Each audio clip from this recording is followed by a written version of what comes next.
All right.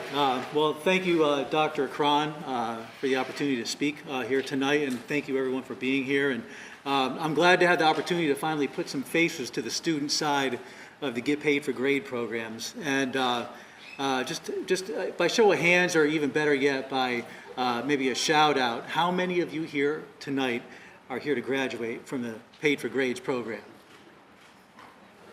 Nobody? Nobody? Okay. Okay, how about this? How many of you are ready to get paid? Okay, okay. All right, okay, I get that.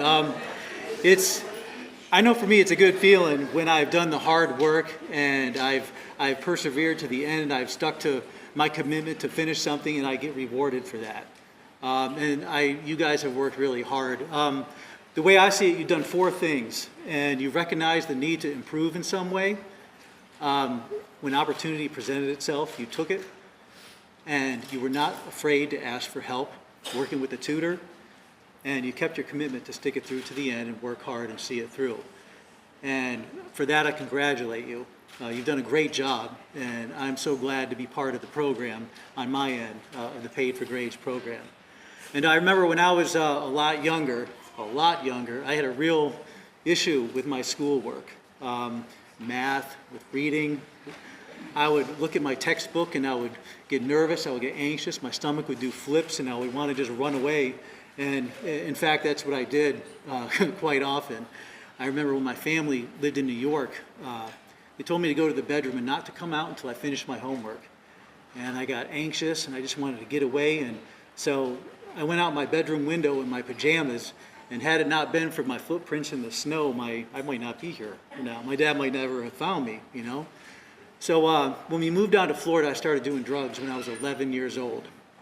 And I was in junior high here in Pinellas County. And by the time I reached the 8th grade, I had been expelled from 2 schools for possession of drugs. And my parents got scared for me. They didn't know what to do. And they told me one morning, we found a new school for you. And so we got there, and then I found out when I got there, it was not a school, it was an inpatient drug program, and I was committed there. And my parents didn't know, and I did not know that I would never live at home again after that. And so my entire teenage years I spent on the street, in the system, doing drugs and all of that. And when I became 18, I even spent the next 2 decades of my life homeless, unable to stop using drugs, unable to ask for help, and feeling horrible about myself, like I was no good, like that I couldn't achieve anything, and like I was worthless. And in the end, I became suicidal. I was that far out there.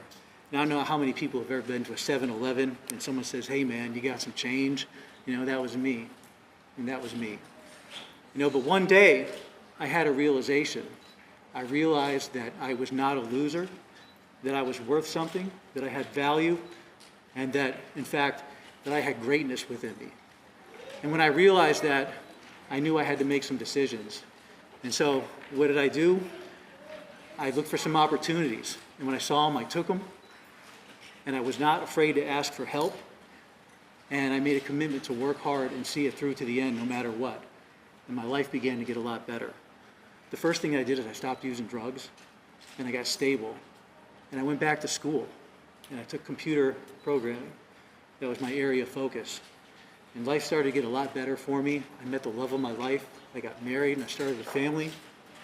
And I answered an ad one day at a company called Chargebacks 911 for an entry-level programmer. And today I'm the director of software development with a team of over 30 guys working for a company who has done over $1 billion of business, saving online merchants money and helping them to do business. And so that's been my process, and I can identify with going through those steps of looking for opportunity, taking action, and sticking it through to the end. And my message for you today, for all of you who are graduating today, is the same thing that I realized that one day when I decided to do something different, and that is you have greatness within you. And that if anyone has ever told you anything different from that, it's a lie. If you put your mind to it and you apply those solid work principles and decide you want to achieve your goals, you can do it. from no matter where you're from no matter where you're starting from the bottom or from right here where you are. And you're in a pretty good position to continue doing what you've been doing and succeed and do whatever it is that your heart is set on.